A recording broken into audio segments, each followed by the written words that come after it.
Hello. Back in 1963, when the world was living under the very real threat of a catastrophic nuclear war, President John F. Kennedy gave a famous speech in which he issued a call for peaceful coexistence. Let us not be blind to our differences, he said, but let us also direct attention to our common interests and to the means by which those differences can be resolved. And if we cannot end now our differences, at least we can help make the world safe for diversity. Since that speech, and despite the end of the Cold War, the world doesn't seem to have become a safer place for diversity. Far from it. Recent years have seen the rise of nationalism in many countries, and in the United States itself, land of the free and home of the brave, bitter political, racial, and religious divisions have emerged, with some people, including even some prominent Christians, talking quite seriously and openly about the inevitability of another civil war. Can we really live with our deepest differences? Well, it's great to welcome Professor John Inazu today, someone who's thought long and hard about diversity. John is the Sally D. Danforth Distinguished Professor of Law and Religion at Washington University in St. Louis, and the author of two recent books on these questions. Uncommon Ground, there it is, Living Faithfully in a World of Difference, which was co-authored with Tim Keller, and Confident Pluralism, Surviving and Thriving Through Deep Difference, published by the University of Chicago Press. If you're watching this live, you're welcome to put a question to John, and you can email it to questions@regent-college.edu, and we'll work it into the conversation. But John, thanks so much for joining us. Your books are relevant in many different parts of the world, many contexts, but they're especially aimed at the USA. And since its founding, America has prided itself on being a shining example of democracy, freedom, toleration in the world, really. So what's happened to make these books necessary? Yeah, Ewan, first of all, it's great to be with you, and it's great to be having this dialogue. So thanks for the invitation, and nice to be joining you. You know, I think I usually think about this question in two different ways. The first is to warn a little bit against presentism and to suggest we are experiencing things very deeply and viscerally now because they're happening to us. And so in some ways, history is important here to look back and look at even more divisive times and harder times and to relativize what we're experiencing now. So partly, I would say this is the kind of argument that we need to have and keep having throughout the history of a democratic society. So that's one point. And then we've had deeper divisions before. Maybe in the current moment, what feels like is exacerbating some of the circumstances, a couple of things. One, the differences that were always there are perhaps more pronounced because certain voices are being heard more. So it was easy to suppress difference 150 years ago when those in power were more homogenous. It's harder to suppress all those voices now, and that creates more of a felt dissonance among the polity, and so that's one point. I also think a couple other issues that are putting pressure on this. One, we've always had echo chambers, we've always had partisan news. We haven't had social media before, and the intensity and the frequency with which we're hearing data points, experiencing news, participating in news, that feels different, and that feels like it's ratcheting up the emotions we're having. And then the final thing, which I think is not insignificant, is this is the first point in US history where we have a politically significant demographic of non-believers. So we've taken off kind of a transcendence umbrella that at least allowed us to appeal to a certain kind of religiosity that's no longer there. And this creates, for theorists of pluralism, this creates some very difficult questions that are at this point underexplored in terms of how you unify across difference that includes non-belief. So I think for those reasons, this feels very ripe, and yet we're part of a society of differences, and we always have been. Yeah. So, I mean, we'll talk about some of the historical dimensions of it, but I mean, you wrote this book, Confident Pluralism, in 2016. There was a later version, I think, 2018, and you basically start off with the question, am I really so confident? And, since 2018, we've seen so much more happen that's kind of pushed these divisions, made them even sharper. I mean, particularly January the 6th and the so-called insurrection at the Capitol. I mean, how can you be confident about this? Is this a confidence that comes out of just civic America, if you like? This is the confidence of in the Constitution, the workings of the Constitution. Yeah. Well, so couple thoughts there. I mean, first of all, my foundational confidence is not in America or the Constitution. It's in the person of Jesus Christ. And for that reason, I think Christians of all people should be the most confident, because we have a much bigger frame to think about these questions. But within the imminent political context, I think part of the reason for confidence comes from looking at history and realizing that we've made it through even more difficult times. Part of the reason comes from looking at the current polity around me. And when I feel I'm privileged to be able to speak all over the country, and when I talk to people at the local level who actually have to solve problems with their neighbors and coworkers who are different than them, they do it, and they figure out how to find common ground across their differences. Much harder to see that in Washington, D.C. And then, of course, yes, we have these very concerning, very alarming, at this point, still outliers. The Unite the Right rally in Charlottesville, the Capitol insurrection. And those are people who really don't have a vision for pluralism. They don't have a vision for peaceful living in society. And confident pluralism, or any theory of democratic pluralism, is never going to encompass everybody. And so the hope is the people at the fringes who don't want to be part of that experiment can stay at the fringes. And enough of us in the middle can be committed to a kind of common politics. Now, that's a contingent claim. It could change. But today, in 2021, I still have some modest confidence that what we watch unfold on January 6th and other incidents like that is still a fringe. Now, again, that could change. I could be wrong. I hope I'm not. I think people, there are big parts of this country that feel very unheard and unsatisfied on many metrics, and we've got to do a better job of listening. But not all of those people are storming the Capitol. Yeah. You're an expert on the U.S. Constitution, the First Amendment particularly, and for those of us who are not American citizens, the First Amendment sets out these rights to do with freedom of religion, freedom of speech, freedom of assembly, and pluralism seems to be built into the very vision of America from the beginning, from its founding. So it still is interesting to me as an outsider as to why now. I mean, why has this suddenly become this kind of breaking point where people are literally talking? I mean, I'm not making it up, am I, about the Civil War stuff? I mean, people are talking in that kind of with that kind of rhetoric. So what is it that brought us to this point?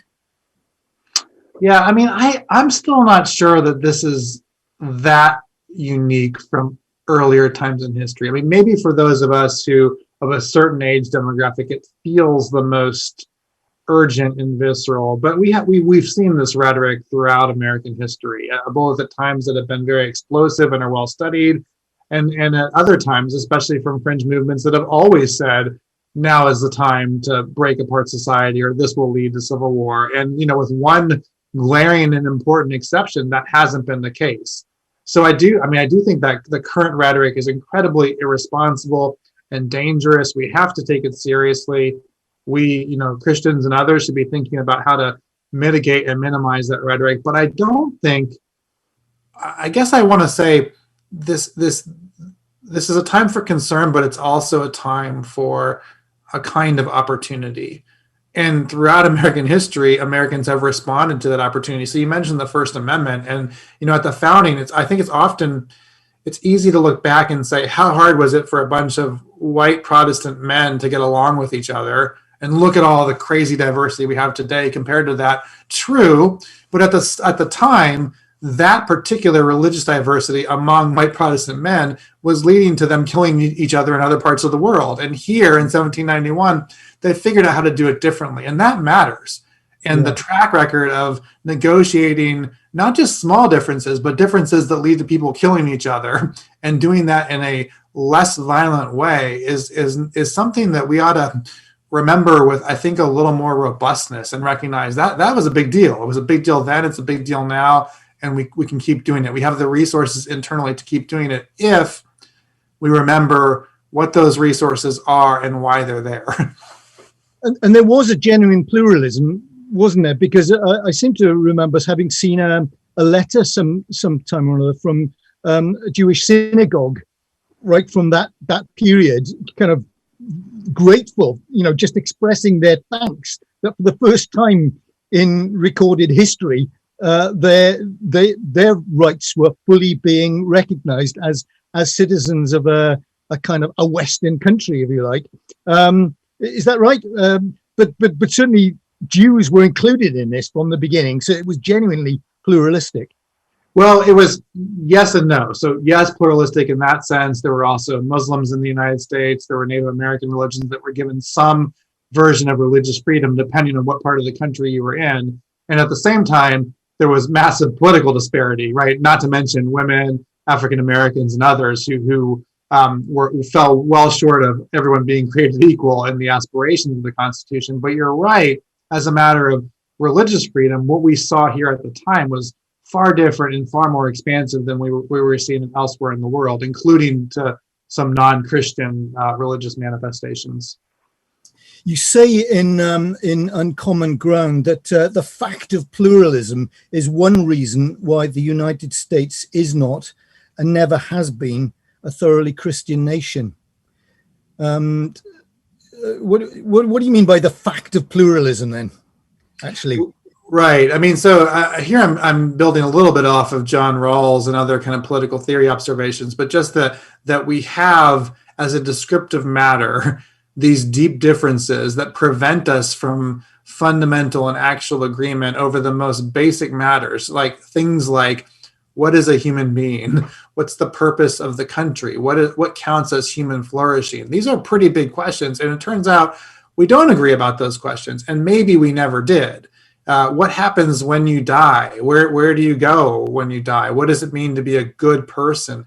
We've been fighting about these throughout American history, throughout human history, and that's not to say there weren't kind of centralizing and thematic influences, some of them Christian, many of them Christian at the time, that helped inform the nature of our politics. But it is to say there was never this Christianized version of the country that was carrying us forward in an almost theocratic sense. And there are elements of the retelling of history that veer in that direction that I think are historically irresponsible and theologically dangerous. So that's one of the reasons for that claim. Yeah, and of course, this is itself, I mean, that your statement there is deeply contested by some people, isn't it? That it's not a Christian country. Well, of course it is. That's what we're fighting for. That's what this whole thing is about.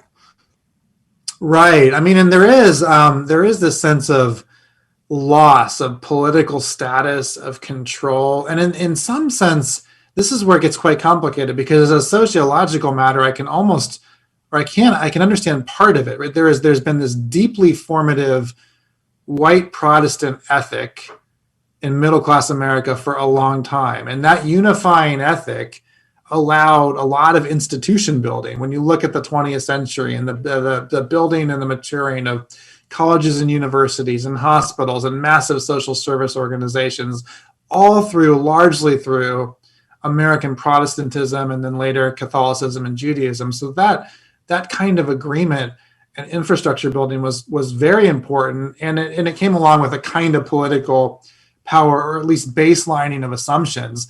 And when that starts to go away, including in a very rapid sense, there's inevitably a feeling of loss. If you represent that segment, you think, wait a minute, this is not how it was 50 years ago, and you're right.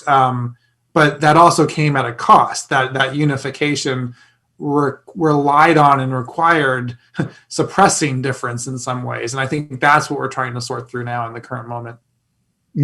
Yeah. So, I mean, on the one hand, you're saying that America was not, never has been a Christian nation.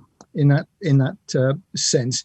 On the other hand, you say at one point that too often the fact of pluralism is obscured, and that's even by the kind of jargon of the kind of maybe the Constitution or certainly the Pledge of Allegiance. Things like one nation under God, indivisible, justice, liberty for all. I mean, it gives that sense that actually, no, we are this one. That's what we're going towards, this more perfect union. And it actually, you're saying that obscures itself the reality of pluralism in America.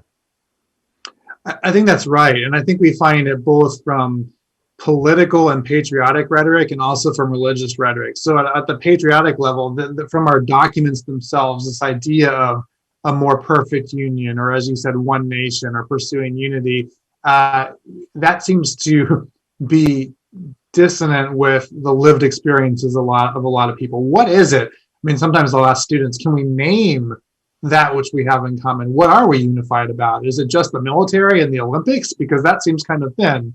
And then similarly, when a lot of Christians will talk about the common good as a theological principle, I absolutely want to hold on to the common good because I can name as a Christian the telos to which that points. But it's very difficult to talk about the common good as a political matter when I look at my neighbors and my coworkers who think about things very differently. If we start to fill in the content of what we mean by the common good, it's going to be either very thin or very small, but it's not going to be much, I think.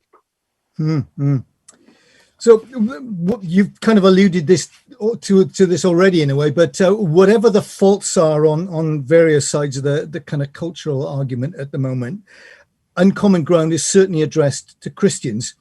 And there's no getting away from the fact that some of the most extreme viewpoints at the moment seem to be being expressed by people who see themselves in almost apocalyptic terms as kind of defenders of Christian civilization against an attack, unprecedented scale of attack from atheists, liberals, left-wingers, Marxists. There's this kind of elite that is coming after Christian America, and pluralism in many Christian circles is a dirty word. It's just tantamount to relativism. How it's equated really with kind of yourself wanting to take on the values and so on of liberal society.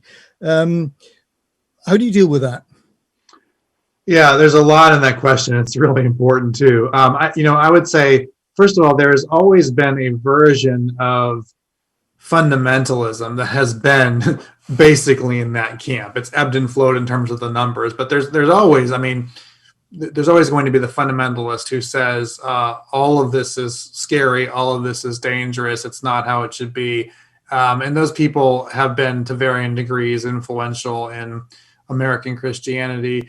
I think what worries me is there's a kind of segmentation increasingly exacerbated by a sort of capitulation to celebrity culture that where we're hearing some very loud voices who are making those arguments in more mainstream circles in a way that you might not have heard them in past decades. That complicated by the fact that you no longer have centralizing figures like a Billy Graham. We're just not in that era of society or American Christianity. So you've got more voices, more platforms, celebrity culture, the mainstreaming of some of these fundamentalist views, and decreasing attention spans, and all of that allows for, whether it's through Christian radio or talk shows or best-selling books that don't say much but agitate.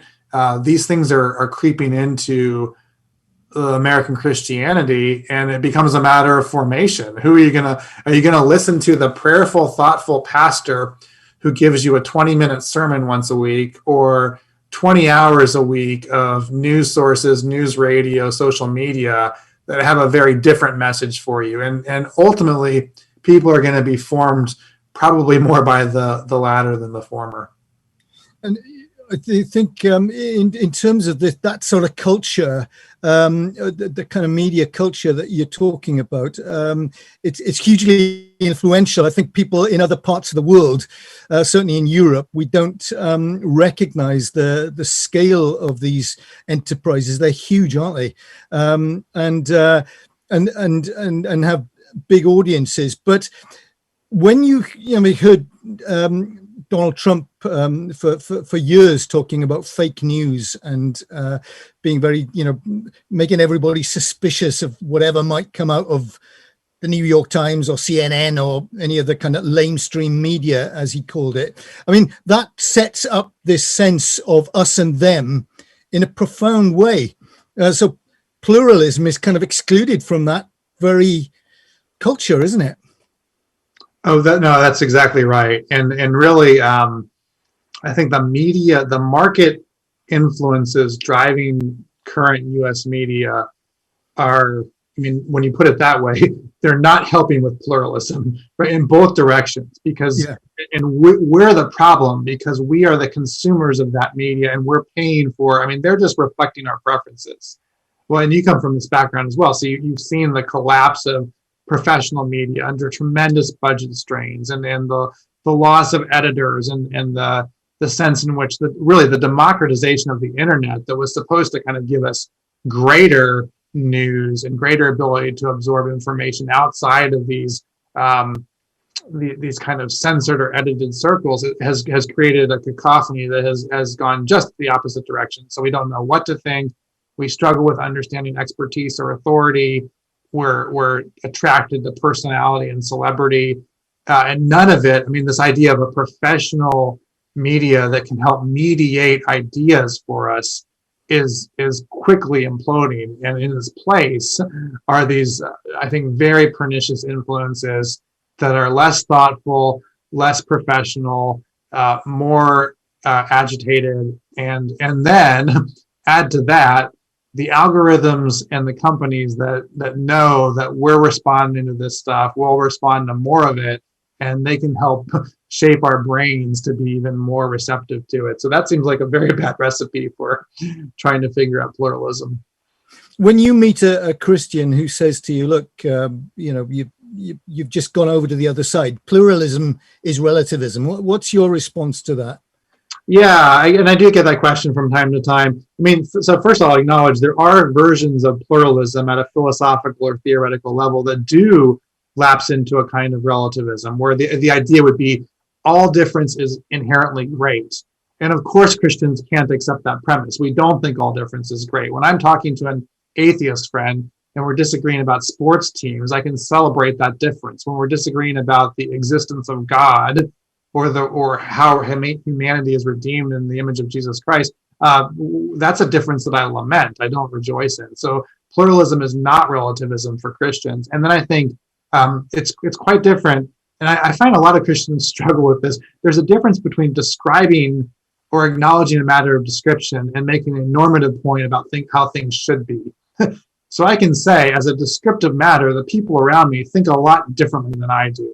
And they believe some things that I find are harmful or wrong or bad. That doesn't mean as a normative matter, I think that's how it should be, right? I would love for everybody to come to a saving faith or a sense of an understanding of Christianity that I share. But that's not for me to solve, right? There are higher powers involved in that particular effort. Yeah.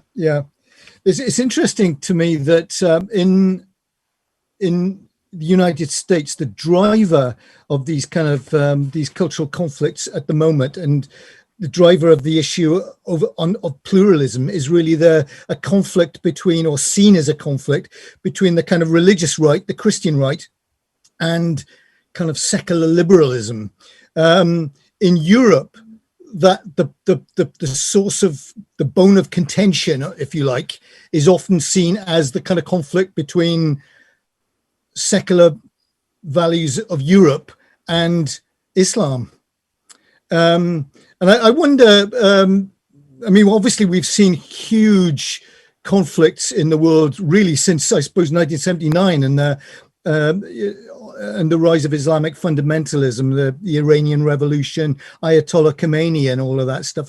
We've seen some massive conflicts over these kind of values at that point, and Muslims, who subscribe to a kind of more fundamentalist point of view within our own societies.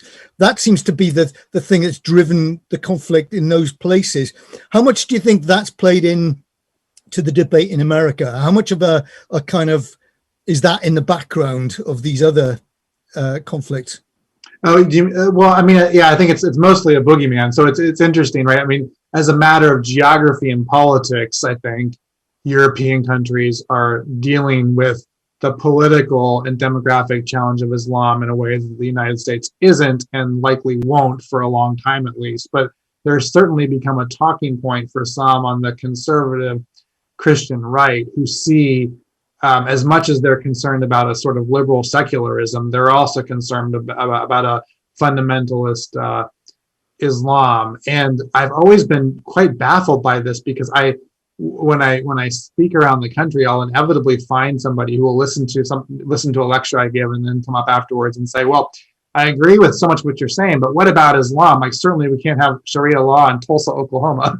And I'm thinking, where is it that you got the idea that that was a possibility, politically, legally, or sociologically? We're so far from the possibility of having Sharia law in Tulsa, Oklahoma, and yet people have this very deep worry about that we're on the precipices of some Islamic takeover. And I think it's largely from sort of a Christian radio network funded by certain sources that is driving that narrative. But I find it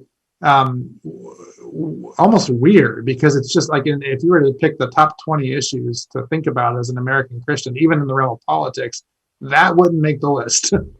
Mm. But and yet you've got, this is stoked, isn't it? I mean, I suppose 9/11 was a pretty catastrophic event for America, wasn't it? And that that led to the second Gulf War and lots of fears about the kind of well, people talked about a clash of civilizations at that point, didn't they? So I wonder if that isn't in the background of some of these other kind of critiques of the culture wars within the states itself. Sure. Yeah, that's a great point. So I don't mean to dismiss the geopolitical concern. So as a broader international matter, and as the clash of religions and theologies around the globe, I think global Islam is a massively important issue, including the more radicalized and fundamentalist elements, some of which, very much so, perpetrating horrendous acts of violence around the globe. So there's a necessary pushback against a kind of American progressivism that wants to reframe all of Islam as a religion of peace, which is just not true, right? There are certainly elements of Islam that are deeply violent, and as we saw, I was working in the Pentagon on 9/11 when the planes hit. So this is a very, not a hypothetical for me, and very much so the result of Islamic fundamentalism and terrorism that is still, for the people on the National Security Council who have to think about these things, it's an important and live issue. For the people in Tulsa, Oklahoma, who are worried about whether they're going to have civil liberties in Tulsa, I think they can sort of breathe a little bit there. But you're right on the broader global issues for sure. You got a very interesting quote from Jean-Jacques Rousseau, French Enlightenment philosopher, in your, I think it's the Confident Pluralism book. It's impossible to live at peace with those we regard as damned. Impossible to live at peace with those we regard as damned. And you kind of, you argue strongly that Rousseau was wrong. But I wonder if history doesn't sort of say something else, actually, that, even in recent times, we've seen Rwanda, the Balkans, the Middle East, Myanmar going on at the moment, the Rohingya, genocidal kind of atrocities. And further back, we see within Christendom itself, particularly, during the Middle Ages, that Christendom could never really come to terms with pluralism. And that was highlighted by the treatment of the Jews. So Rousseau had a point, didn't he? Yeah, I mean, I think where I want to push back is on the impossible label. So maybe it's very hard, or it takes a lot of work, or we can't ever give up on it or fall asleep at the wheel. But I want to say it's possible. And we've seen that possibility. And maybe, you asked earlier about where my sort of imminent optimism would lie. And I would say part of the American experiment might be a reason to doubt Rousseau, insofar as, to the extent that we have meaningfully lived out and expanded actual civil liberties. Civil liberties are always for the rights of the minority. If you're in the majority, you don't need civil liberties because you're going to control the legislative agenda, or at least get an exemption for your people and your interests. If you're in the minority, you'd better have meaningful civil liberties to protect you when the majority goes in a different direction. And we've actually seen that work out decently well, albeit imperfectly, and certainly to the detriment of many other people in the country. But we've seen some progress here throughout American history, I think in a way that disproves Rousseau's point empirically. It doesn't mean we'll always be there. And I think where Rousseau probably has the strongest argument is when we actually start to see other human beings as that far from us, as non-people, as inherently damned in the here and now, then it becomes very hard to figure out how to live in peace. And so part of, I think, what the ongoing civic imperative for all of us is to work really hard to say, that person sitting across from me, as much as I disagree with them, as much as I think they're maligned and immoral or even evil, can I see them as a human being? Can I retain that effort to find common ground? And here again, for Christians who are told that every human being is an image bearer, I think that we've got some resources that should give us a leg up in that effort, that we should never end up looking across at someone and saying, you're so far from me that I can't even recognize your humanity. Although you're right, as a historical matter, Christians have been very complicit in that exact shortcoming. And I mean, the fact is, it is a secular constitution, the Constitution of the United States, that basically forced people to say, well, look, actually, it doesn't matter if you're an Anglican or a Quaker or a Baptist or whatever. That's irrelevant. You have these rights under the Constitution, so, and that doesn't depend upon necessarily a kind of belief in the image of God even. It's a kind of assertion about what you've got to do within this society to behave civilly. And I mean, it's a kind of an indictment of the Christian church, isn't it? That it's that rather than a kind of belief in the dignity of each person that has really won the day. No, I think that's right. Or to restate the point, it is the positive law and not a sense of a kind of natural law agreement or arrangement that has enforced some of these protections. And so whether it's an indictment against, I suppose it might be. I mean, there are lots of ways, I think, in which American Christians have rightfully been indicted for the inability to share and to advocate for protections of more vulnerable populations. And maybe that's one of them, that you needed a kind of robust positive law, ultimately backed by force and violence and coercion of the state, in order to enforce these meaningful protections. And whether it's possible to envision a counterfactual where Christians could have done it on their own, I don't know. I mean, I would like to believe in that maybe, but I also think I'm grateful for the positive law. I'm grateful that we are contingently in a society that allows for that possibility, and we as Christians don't have to control it. We can benefit from it and through it. Yeah. You insist that a genuinely pluralistic society needs to encourage a plurality of institutions. So you need, not just government institutions, you need schools, educational institutions, religious institutions, other civic bodies.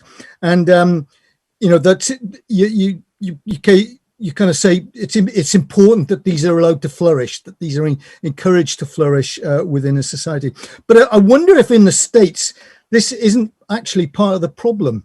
There are so many strong and really, very wealthy Christian institutions there, and schools, colleges, universities particularly. They're very, very strong in that area, but businesses and all kinds of other outfits as well. And it's possible for people to live their lives in a kind of Christian bubble, in a kind of separate a separate society, really, where they never really meet anybody who doesn't share their beliefs or their values. Now, that's a dangerous thing for a society as well, isn't it?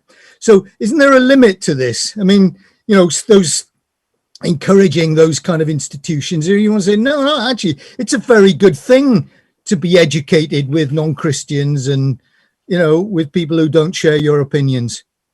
Well, yeah, it's interesting. I mean, that sounds like more of a theological problem than a political problem, right? So that's you could envision the exact same institutions you just described with a theological vision that was aimed at neighbor love, that was aimed at faithful presence, that was aimed at strong engagement with the other, where the exact same institutions can be behaving much differently. So as a political matter, the fact of their existence doesn't strike me as the fundamental problem. It sounds like a theological problem. But I would push back a little bit on the premise, which is to say, I'm not sure how insulated these institutions really are anymore, particularly in the age of social media. So I was speaking at a Christian institution a couple of years ago, and they were literally situated on the top of a mountain. And they said, up here, we can be our own community, cut off from the world, and we can work on formation here. And I was thinking, not really. Like, only if you cut off the internet all day, every day, then you can talk about formation. But as long as you're still up on the mountain with everybody checking iPhones and websites and Facebook and Twitter, you're not forming a singular community. You're bringing together people who are being formed by all kinds of different influences. So I think I'm skeptical of the insularity claim outside of there are certainly some communities, sub-communities out there that still do this, but most don't. And by the time kids hit the college years, they're already exposed to all kinds of different resources, whether through actual relationships or online ones. It's interesting. I mean, I'm interested you should say that because, I'm a Brit. We're from a very weaker Christian kind of support system than I think most Americans would know. But even here in the UK, I've witnessed, and in parts of Europe as well, I've witnessed the bubble thing going on, and it's possible to live within your kind of you do business with other Christians, you basically socialize within the church, and then you add to that homeschooling, big Christian colleges and universities, and media, the kind of a media environment that you were talking about earlier. That seems to me to make it very viable, actually, to live within this bubble that is insulated from genuine engagement with secular people. Yeah, I like the way you frame that. It feels like a puzzle to me. So in some sense, I mean, you can add to that here in the States, the big sort, where people are physically moving geographically to politically resonant locations, and the blue states are getting bluer and the red states are getting redder. So yes, I think all of that is happening, and there can be a greater kind of insularity. But at the same time, I mean, I teach some of these students, right? They've come from insular, conservative Christian, sometimes homeschool backgrounds. They've gone sometimes to Christian colleges, and they come to learn law at Washington University, not a very Christian place. And they don't strike me as completely alienated or unaware of what they're entering. They've been largely, the Gen Z folks that I see are already pretty savvy to a lot of pluralism and difference in the world. They've informed, and then the real battle, and now having kids of my own, I can see this as a parent. Like, what happens to your kids? How do you work to form and disciple them, and pray and hope that they grow into a life of their own faith? And there's a sense of I get it. There's a sense of anxiety of, I don't want my kids exposed to all of those different resources. So I'm going to do my best to circle the wagons and have my own institutions and control the media. but I don't know if that's a viable long-term project. I mean, you're right that people try it, and certainly the media influences one can surround oneself with can reinforce the idea that there's this uniformity.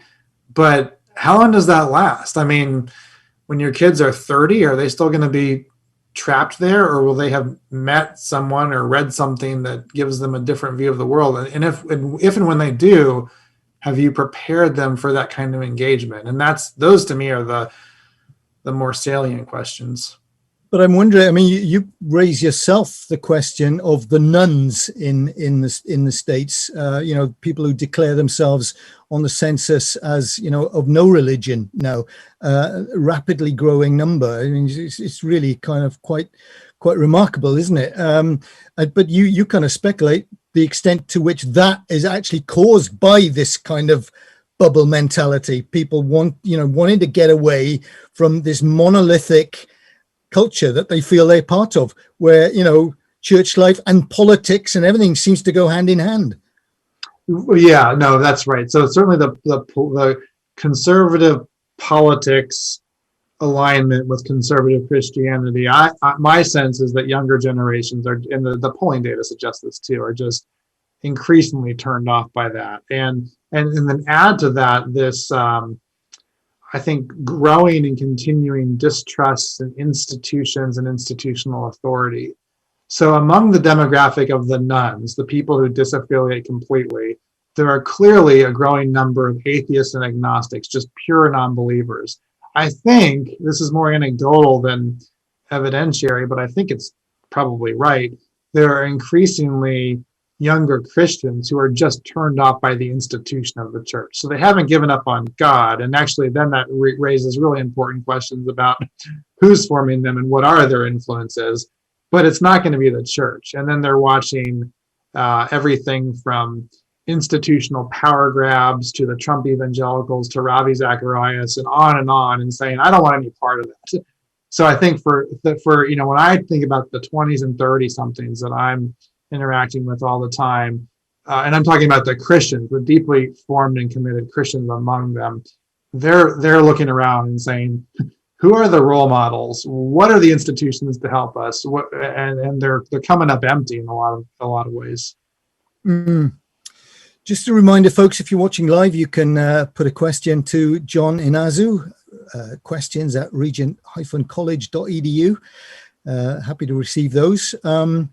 John, we were talking about formation and Christian formation. What about your own formation? What have been the kind of distinctive influences upon your theology or your understanding of the world? Yeah, I love the question. I mean, first comes to mind people and community. And for me, it was a lot of parachurch groups like InterVarsity and Young Life, a particular church in Durham, North Carolina, Blacknall Presbyterian, and the people in that church who loved me and formed me and discipled me and continue to be lifelong friends and mentors. It was intellectually, it was people like Stanley Hauerwas at Duke, who was deeply formative of my political theological approach to seeing things. Also, writers like Henry Nouwen and others who I think I continue to turn back to question some of the, living as an academic, there's a lot of worldly temptations and nonsense that go on in terms of power and pride. And so I think to be reminded of people who are living faithfully gospel and generous lives, and often in places of relative weakness or obscurity, those are the people that I want to continue to be forming my life. It's interesting when just looking at your books and the title of one of them, Confident Pluralism, I just reminded of some of Leslie Newbigin's books. I know you quote him. I would just wonder what influence he has been on you, because one of his books is Proper Confidence. Yes. In the Christian faith, and I just wondered if there's kind of echoes of that. And then another one, the gospel in a pluralist society. Just wonder what kind of impact he's had on you. Absolutely, I'm so glad. So when you ask me on the spot, who are my influences, my mind is going, oh no, I don't want to forget somebody. But yeah, of course, Newbigin for sure. So Proper Confidence Well, I would say probably Newbigin has to be one of the most important theologians to be reading in 2021, America for sure, but probably elsewhere in the globe. And I think I think just supremely important and really under-recognized. I was so moved and influenced by Proper Confidence that I gave it to the groomsmen in my wedding. So I thought, like, this is the one gift I'm going to give to you standing at my wedding is Newbigin's Proper Confidence. But I think it's such an important book, deeply formative on me, particularly and importantly, the difference between confidence and certainty. Which seems to me to be the anchor of understanding what faith is, and then through that, lived faith in a world of difference. And so I think if more people understood Newbigin and recognized him not as kind of a relativistic or liberal threat to orthodoxy, but actually a way to merge a Christian fidelity in a contingently different world, I think we just would have a much more robust Christian witness. So read Newbigin, and thank you for mentioning him. Yeah, I mean, one of the things I love about Leslie Newbigin is that, here's a story of a guy who came back from many years as a missionary in India and comes back to Britain in the 1970s, discovers the society that's the church that sent him out as a missionary had changed dramatically in the 40 years he'd kind of been away. And he starts trying to encourage the church in Britain to engage again with its own culture and to see itself as being in a missionary situation. But what I love about him is that he didn't set up this kind of culture wars thing. It wasn't a relationship of antagonism towards the culture, but one of engagement constructively with it in order to contribute at every level of, in terms of education and politics and law and the arts and so on. And there was a really desire to engage. Now, that strikes me as being very, very different to this culture warriors stance that we're seeing from many, many different quarters at the moment. Right, and I think Newbigin is only able to write what he writes because of India and because of that experience that he can then narrate back in his home context, and it gives him a posture of not being in control, of not having power. And when you're not in complete power, you don't have anything to worry about losing in that sense. And so you can think about, well, how? And I think it gives you greater imagination too. This is why I think in the United States there is so much to learn from the global church, from the Black church, from other Christian witness that has necessarily not started from a position of power, from an assumed baseline that everybody will operate around your views of the world. And when you have to start from a creative position outside of power, I think it gives you greater reliance on the Holy Spirit. I think it gives you greater imagination. And then very pragmatically, a greater need to partner with others, to see the people around you not as projects or people to be conquered, but people necessarily to partner with you to work for the common good of society. And then you really can start to name the common good in a particularized way when you're forced to do it with other people.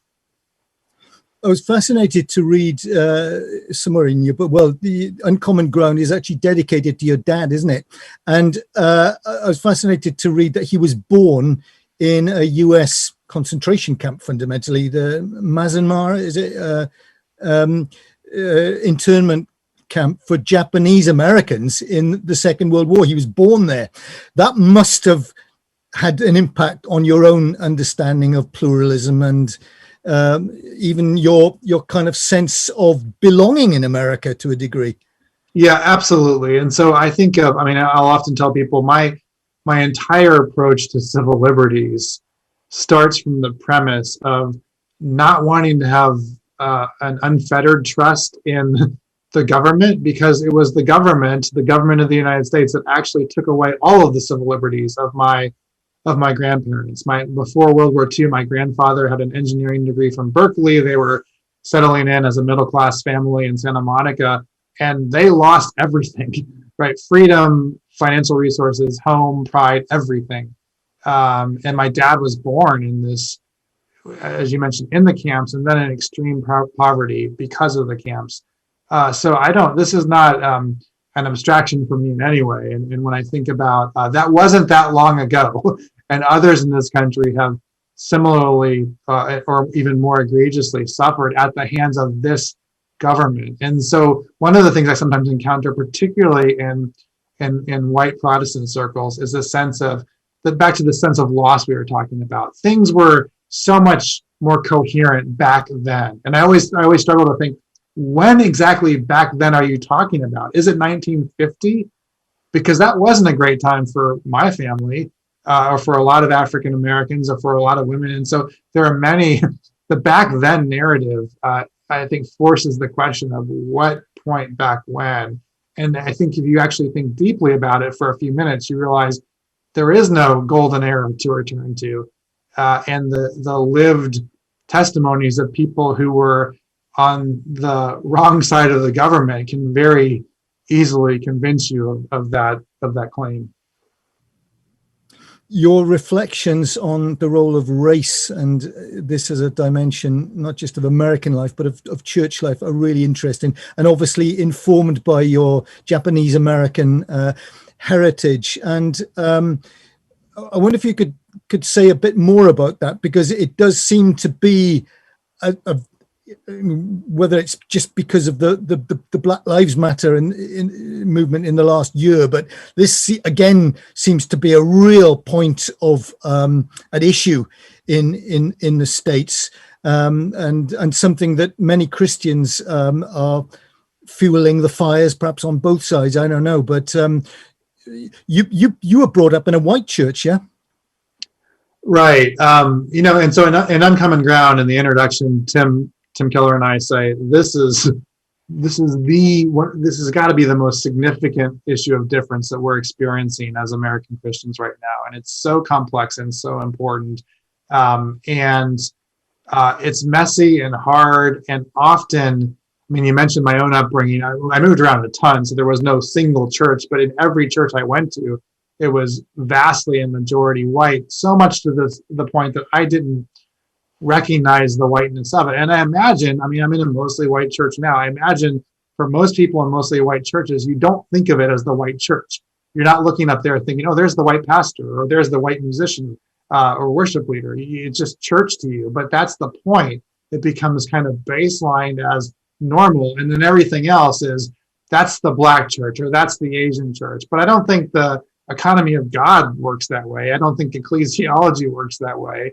Where you get to presume your own baseline and then name everything else as something different. And so I think especially, and Catholics are a little different, because Catholics were always this interesting religious minority in the United States, and then gradually accepted, but not until quite recently. But for white American Protestants, this is such a challenge to say, how is it that what I experience as church or Christianity or formation or theology is not just theology full stop, but there might actually be other influences and other traditions that I need to learn from. And as I recently said, and you're right to mention, there's a backlash in the other direction that goes too far and basically wants to say everything about white Christians is destructive and corrupted, so we just need to throw it all out. That doesn't make any sense to me either as kind of a gospel message. So I've said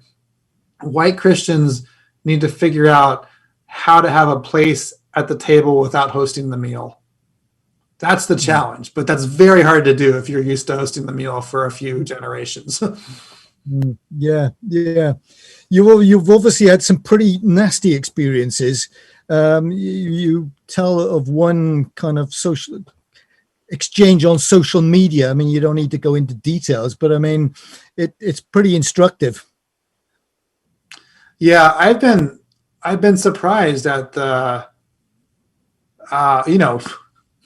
racism, the animosity, the intensity of comments from very prominent white Christian leaders. And maybe, if I have friends who have not been surprised. They're saying, join the club, welcome to life. So I get that too. But there has been an unmasking of a very deep racism, a very deep pride, a very deep a lack of accountability. I mean, we have still prominent white Christian leaders who are when I watch what they do on social media, I my first thought is, who are your friends? Where is the accountability in your life? How have you gotten to a place in your life through a combination of community formation, discipleship, scripture, and prayer, where you think this is okay?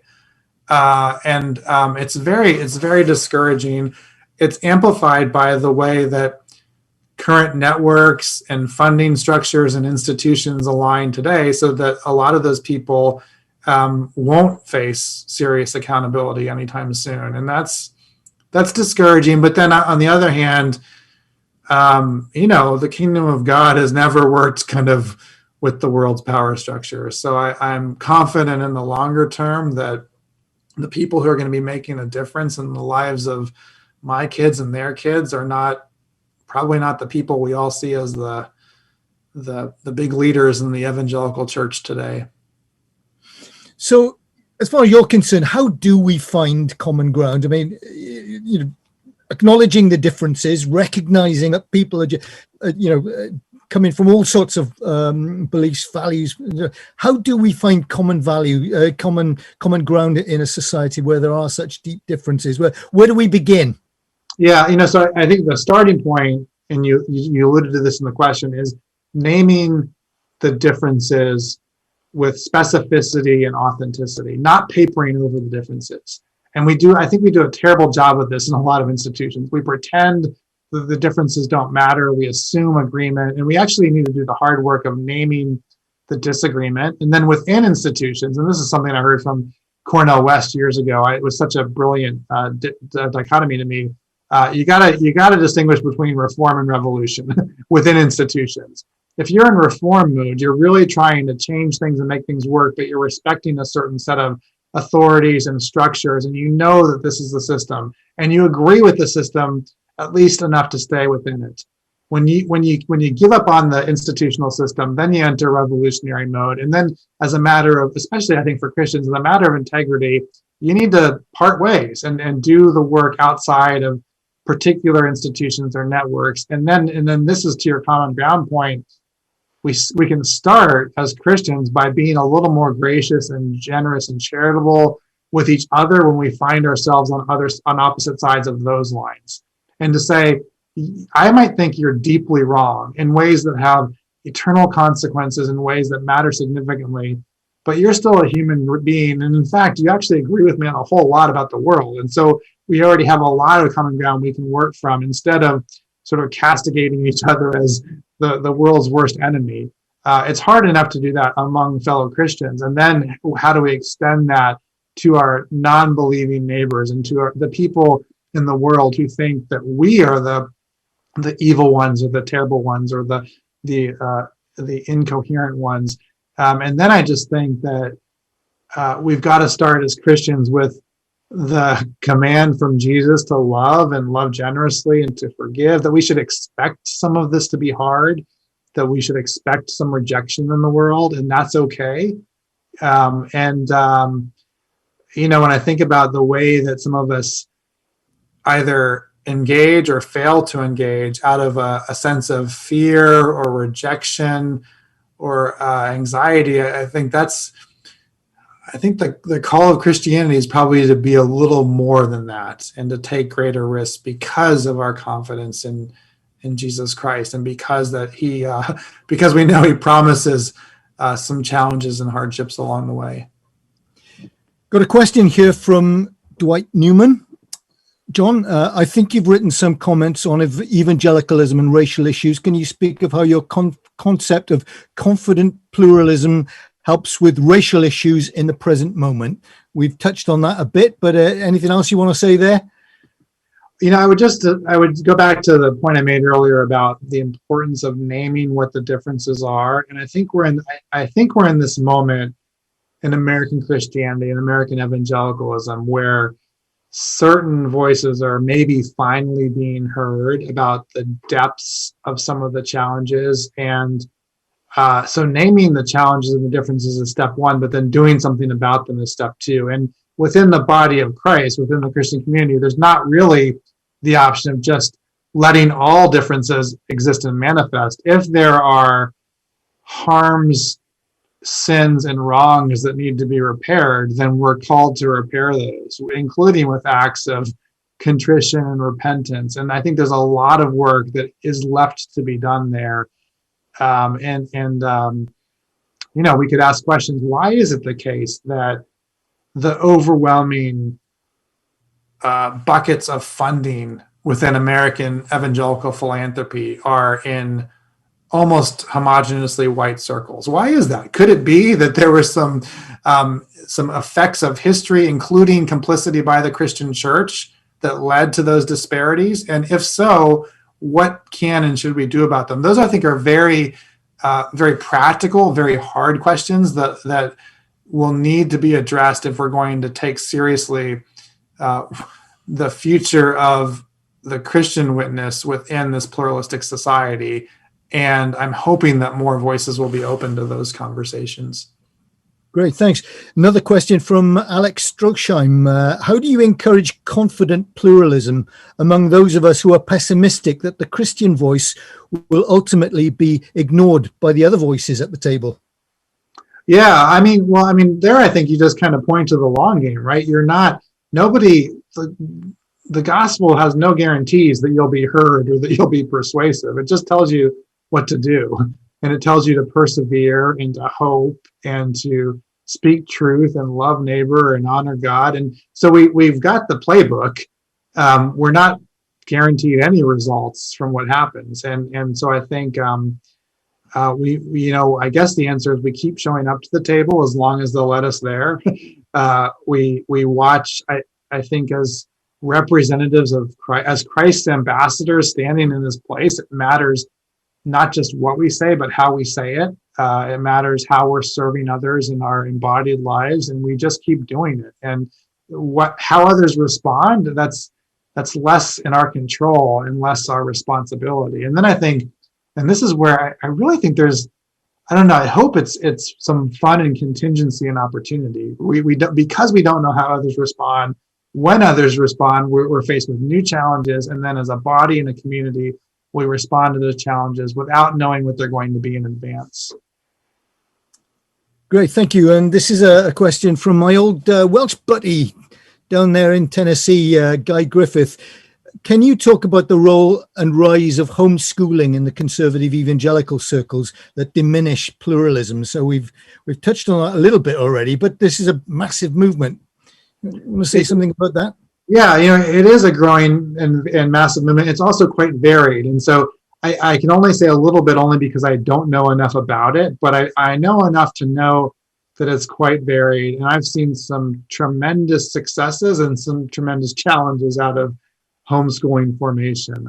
So I don't want to paint with too broad of a brush. I think it matters on who's doing what and how people are being formed and what communities people are part of. I think as a theological matter, I would hope that whether you're homeschooling or not, that you're forming people with a kind of gospel frame in the spirit of what Leslie Newbigin was doing, we were talking about a little bit earlier.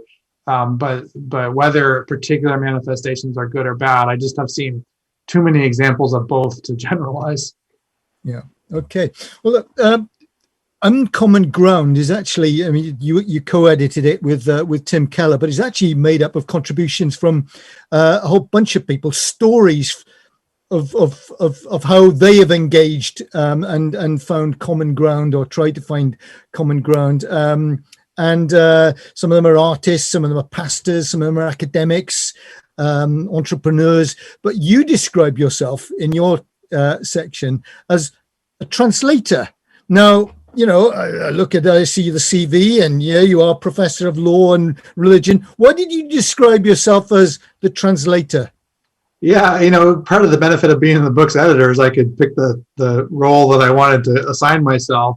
I think, as I unpack it in the chapter a bit, I have just come to see so much of my professional life as an act of translation. When I was a practicing lawyer, and part of being a really good lawyer is being able to advocate for or on behalf of your client. And and help translate what your client is trying to say mediated through the mechanism of the law to a decision maker, whether a judge or a jury or a body or a policymaker. And so the lawyer as advocate is an effective translator. And then in the classroom as a teacher, I'm doing something very similar with my students. I'm taking a kind of subject matter expertise that I know very well, that they don't know at all. And unless I effectively explain that to them, then I'm not a good teacher. And so it's not enough that I know my material very well. I also have to know my audience very well, my students, and they're changing. So that to me, one of the best insights into teaching I got was from a guy named Ken Bain, a book, What the Best College Professors Do. And one of his refrains there is, just remember, every class of students is new, and you've got to engage with them. They come to you from a new context, a new kind of upbringing, with new vocabularies around them. And if you're just teaching the same old thing to them, you're not going to translate effectively your expertise. And so understanding and taking the time to know your audience as a teacher, as well as your subject matter, is another. So professionally, that's what I see myself doing as a translator. And then the normative point in the chapter is, and all of us as Christians are doing this in all of our lives too. We're called to translate the kingdom of God, the gospel, to those around us. So it means we've got to know that story very well. We have to know our expertise well. We've got to be formed in it. We have to return to it. We have to know scripture. We have to know a tradition. And we've got to know the audience to whom we're trying to communicate. And that takes time too. We can't just assume that. There is a sense, I think, I get the sense that there was a 1990s era apologetics that was all about just giving you the right proposition. So if I just learn well enough these 5 points, I can share them with you and you will understand and come to faith. I'm not sure that was ever super plausible. It's definitely not plausible today. And in taking the time to know that audience and care about that audience and know what they can hear and understand is such an important part of translation. I think this is why Tim and I were able to connect, because he has done this so effectively as a pastor for decades in New York City. He would have a congregation and an audience listening to him that didn't know the gospel, where he could not presume that people understood the basics of scripture or the basics of a Christian framework. And so in order to communicate effectively with them, he had to start with who they were and where they were coming from. And to me, that's the challenge and the opportunity of translation. And in the context of this discussion about pluralism, why does that matter? Why is it important to be a translator? Well, I think we can't instrumentalize the people around us who are different. If we're going to be serious about finding common ground, they have to know that this is a two-way street, that we care about them, that we're going to, if we're going to come to a point of recognizing our differences, are we going to stand up for the ability to have those differences? Are we going to advocate for their rights as well as ours? And are we going to understand common ground not as an instrumental goal, but as an intrinsic goal to relationships? So when I think about the friends I have across deep difference, I think first of the friendship and not the difference. And the friendship is genuine and authentic, and it's shaped by shared discoveries and common experiences. I've got one friend who's a Muslim, and we have done some speaking together. And at one college campus, we were protested off the campus together by the students. And, that was a very unpleasant experience, but it was a bonding experience. And now he is, among other things, my friend with whom I endured a protest. And that's why it's important, I think, to strive for this very deeply felt and authentic common ground efforts with those who are different. That people are not projects; they're image bearers to whom we are called to be in relationship. There's something very incarnational the way you speak about that. It isn't about just kind of parachuting in and parachuting out again, but it's being present in a place. Thanks so much for joining us, John, and for sharing your thoughts and ideas on common ground, living faithfully in a world of difference. This one's published by Thomas Nelson. Confident Pluralism, surviving and thriving through deep difference. That's published by the University of Chicago Press. Thanks again. Thanks, folks, for joining us and for your questions. And join us again for another conversation in future days. All the best. Thanks, Ewan. Great to be with you.